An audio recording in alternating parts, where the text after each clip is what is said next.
In this video, I'm going to show you how to make your desktop look really clean and professional. First, you want to hide your desktop items, and immediately this makes it look a hell of a lot cleaner. Next, you're going to want to right click your taskbar, and then you're going to want to unselect all of these tick boxes. Next, we're going to remove this giant search bar, so right click your taskbar and click on search, and then click hidden. It's still there, it's just hidden. Now let's go to our taskbar settings, click on colors, and now change the colour to dark, and then turn transparency off.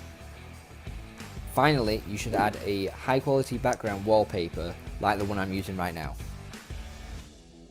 This next part is completely optional, but if you really like it, you should definitely do it.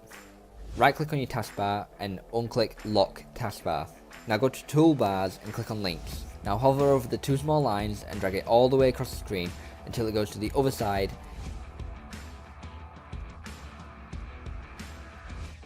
and then pull the other two into the middle so that your icons are centered.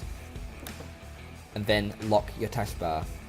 If you uncheck the links button, it will revert back to normal, so don't do that.